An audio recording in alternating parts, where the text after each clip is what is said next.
Ai tēnei te mauri ka anoho ki rungi e nei, ariki ka anoho ki rungi e nei tau.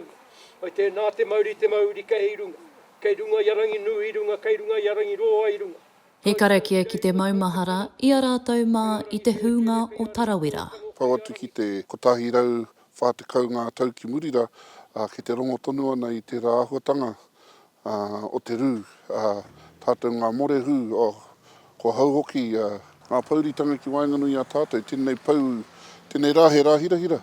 I kapehi mai ai ngā uri o Ngāti Hinemihi ki tō rātou pā o mua ki Te Wairoa nei, ki te whakakotahi i ngā uri o ngā morehu o te hū.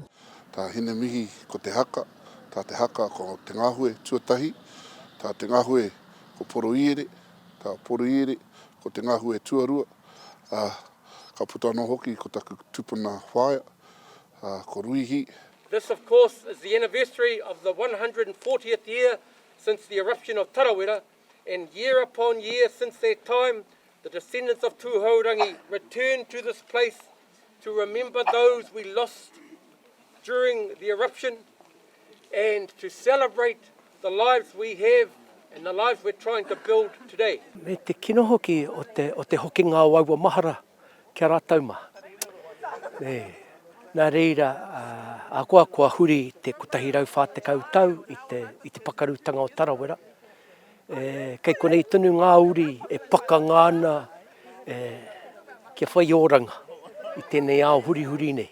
E ki ana te kaikarekia a Hone Huriganganui ko te Wairoa te wāhi i hangaia aia a āporo o te whare a kani āwha i te rangatira i a Hinemihi. I hoki katoa mai mātau ngā uri ki te wahi tūwai tau a whare, ki konei karaki ai, ki konei poroporo aki ai i ngā tini mate, ngā mate o nehe, ngā mate hoki o nāia nei.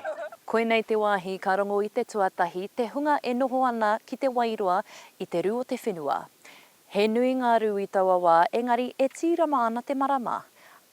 Anei ngā uri o Tūhourangi e tīrama tonu ana, ahakoa o rātou tūpuna i tanu mea i te hunga o Tarawera.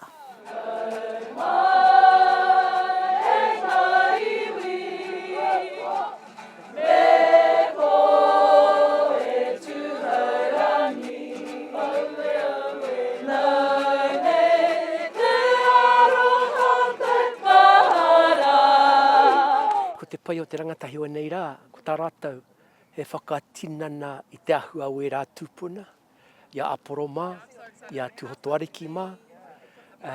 Ko rātou tērā e whakatinana nei i aua kōrero. Kua roa e kōrero tiana, e mōtea tiana. Nā no te pai o te rangatahi. Ko tēnei te wāhi tūturu, ai noho ai tātou Ngāti Hinemihi ki te arohatu i ngā tangata o te ao. Koia ko tātou.